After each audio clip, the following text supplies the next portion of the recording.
from the SA Survival, and it's been a long time. But I got a few things that I want to sort of unbox that I've already unboxed, give you some insight on what I've purchased and what is going to happen in the future. So the reason why we haven't been so active is because of the pandemic. We haven't really been doing a lot. When I say a lot, I mean in the way of presentations. It's been the same old, same old.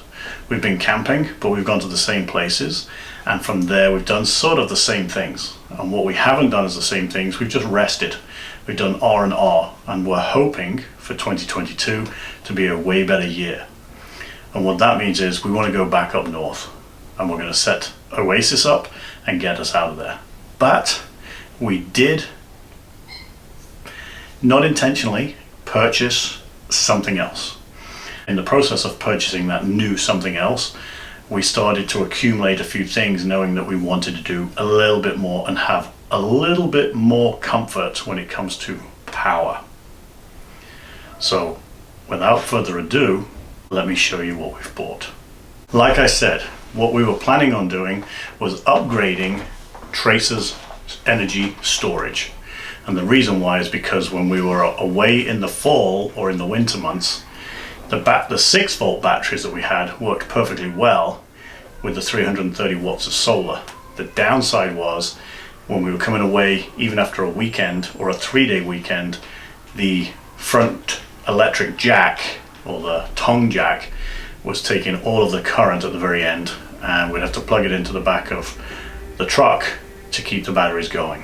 So we've been discussing over the last couple of months to upgrade the batteries. So we went with Alberta Lithium. Now, why did we go with Alberta Lithium? Well, to be really honest with you, I was cheap. I was looking around all over the internet. I didn't want to buy from other parts of the world because of shipping delays and all that. And I did come across Alberta Lithium, their website. I think it was actually through probably a Facebook ad. So I was watching the reviews, and I then asked a whole pile of questions because I didn't want to get duped. And I still don't know if I'm going to get duped because we have not been able to put them on the trailer yet. Now, the plan was to put them on when we come home. They arrived after our summer vacation in August. It is now November, and they have been in the shed fully charged. I charge them up once a month to make sure they seem to hold storage and everything. They're perfect because I haven't had a chance to put them on the trailer yet. And there's no point putting them on a trailer when they've got to come off again because of something else that we did on our summer vacation. 2 lithium ion batteries. These are 280 ampere hours. There's a lot of spec information there. So the nominal voltage is 12.8, 3,585 watt hours, and you can see there they should work well, because right there we have -20 to +60 degrees C. Now, we are in Canada, so that is centigrade, not Fahrenheit. They are manufactured in China. Not a lot I can do about that, but for the price point, these are pretty cool. They are a big battery. Just to give you some dimensions, these are just under 20 inches long, and your standard battery, pretty much standard battery height, 9 inches. They have 2 really good looking positive and negative poles welded in there, sealed. I have not opened them, and I'm not planning on opening them. So, and they do come with these caps for the positive and negative, of which we'll look at a bit later on. So now let me put them on a scale and see how heavy these are. So I have popped them on a bathroom scale, and you can see there they're around 70 pounds in weight. So 140 pounds for 560 ampere hours of lithium cells. I am not sponsored by anything that I'm showing you today. This is all purchased through our own means. And again, when it comes to lithium, we need to charge that. So I was in the process of ordering a new charge converter in the trailer. I purchased one, and again I returned it because, if you can start to gather the momentum here on this conversation, it wasn't going to be the right one for the new project. And then when we were discussing the batteries, we got the charger converter, and then from there we decided we needed to see how much power consumption was being used, because I have OCD and I wanted to know what was going on with these batteries and see if we were going to survive with this power. Now, we were taking away from those 4 6-volt batteries 480 ampere hours, but they're lead acid, so that means 50% of that is already gone. So we're back down to our original 242 ampere hours. Now, as you just saw, we're going to increase that to 560 ampere hours of usable power in the trailer. That means we can use the lights a lot more, the furnace, of which the furnace hopefully is not going to be run so often because we've got the diesel heater. And I'm going to make a few modifications to the diesel heater. Instead of having 2 suitcases, one with the battery in it, I'm going to run from the main batteries on the trailer, i.e. those Alberta Lithium 560 ampere hours of power. Let me show you what we got with the charge controller.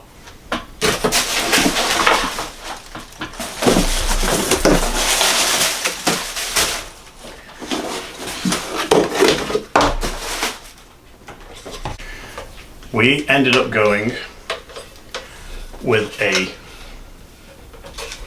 upgrade kit, so 12 volts to the battery, 110 in, and it is a Progressive Dynamics lithium ion charge capable converter, and this is a 60 ampere hour.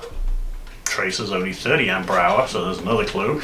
A 60 ampere hour charge converter, and we're hoping to get that in as well a little bit later on. And that's because on the trailer the stock converter does not or will not charge effectively the lithium ion cells, and I do not want to have to replace these. That's a good point. How much were those batteries? So I'll be straight up about it. 2 batteries cost us $2,800. Now that is a lot of money for ampere hours, but when you do the math, I always used to say on average you were getting 100 ampere hour batteries, and for every 100 ampere hour battery you were roughly paying $1,200 to $1,300. That was yesterday, as in for us August and prior. Even if you were lucky and you could buy $100 per ampere hour on a 100 ampere hour battery, that's still $1,000. So when we got 560 amps for $2,800, that to me was a pretty sweet deal. And I didn't want to build them. I didn't want to buy a BMS. I just wanted to buy a kit that was already done. And so far, not using them, but they meet the criteria of what we want. So we needed to buy the upgrade. We couldn't get the exact WFCO company for our trailer, so I ended up buying a Progressive Dynamics. Their website was amazing. You just punch in the model type of the charger or the charge converter that you have on your trailer, and it will do a conversion for you and pick the right one, and that's what this one was. And as you can see up here, this is actually lithium ready, and that's what we needed.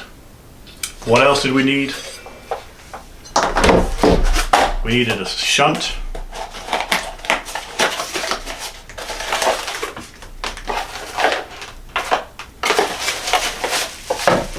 And I went with the Victron Smart Shunt. So plenty of information on the web about these. Really heavy duty. This is a 500 amp. I don't know if it's going to show on the picture there, but it's a 500 amp shunt, and it is Bluetooth compatible, so that means that I can check my OCD regularly with my cell phone, and this is going to play a major part when it comes to that. On doing some more research, the next big thing that we bought, and that was protection. What do I need to protect?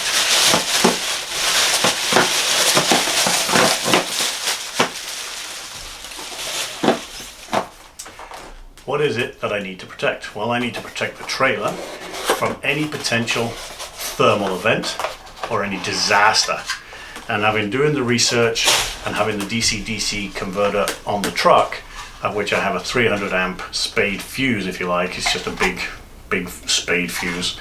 I was reading that the potential with a normal fuse is that even if the fuse blows, there is a potential there for the arc to jump to the other cable and then destroy or start a fire, which means it could weld itself back together and overload the circuit.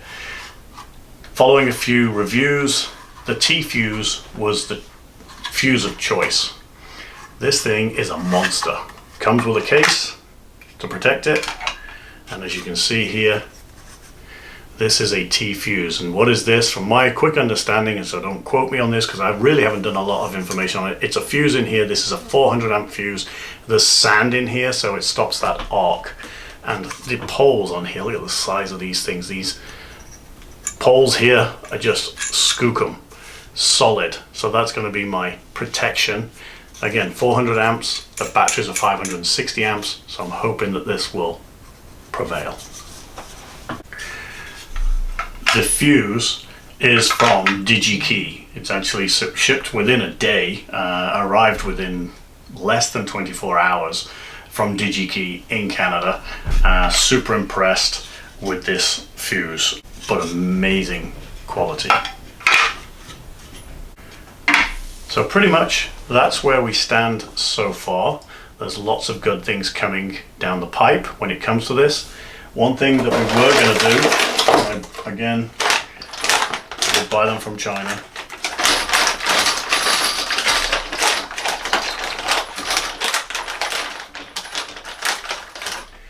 I bought a whole pile, I think there's 6 of these, and some plugs. These ones actually have a waterproof cap on the end.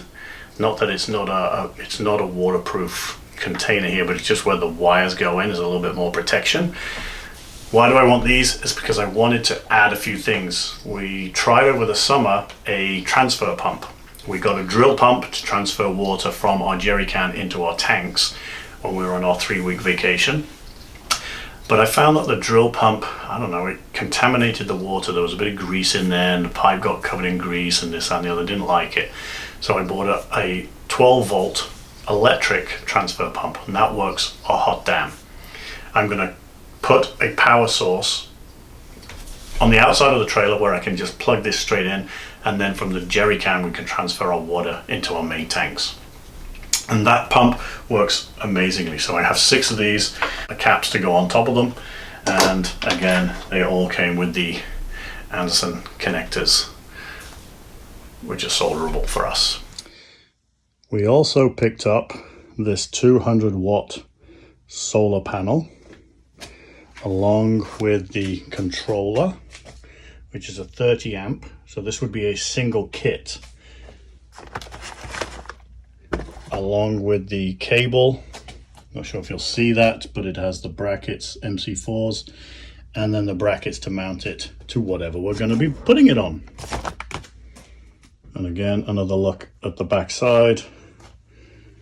And if we have a look here, that's what we've got. So we have a 200 watt, 19.7 volt, and a max current there of 10.1 amps. So the open circuit, which is voltage there, is 23 volts. So when I start looking at my project in a bit, that's the voltage I need to start looking at. So lots of things to come as we go through this year. I'm hoping by the time that I've done this video, the new project will be on the ground and we can show you that.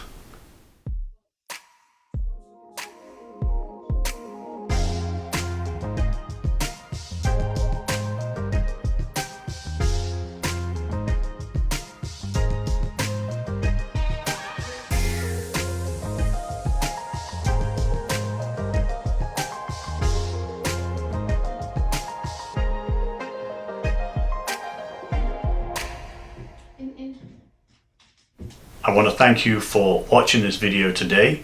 I know it's a short intro and it just gives you a bit of insight on what we're going to be doing, but we want to get out into the boonies a little bit longer on our batteries, and that is primarily where we're at. And then when we're docked at home or on a campsite that has power, we can charge those lithiums without having to do any damage. Again, thank you for watching this. I'm so sorry that it's been so long in getting a video out. Please like and subscribe to the channel, and we'll get some more content out there for you. The world is opening up. We definitely want to go north, and we're going to get out in those trailers. Survive to be alive.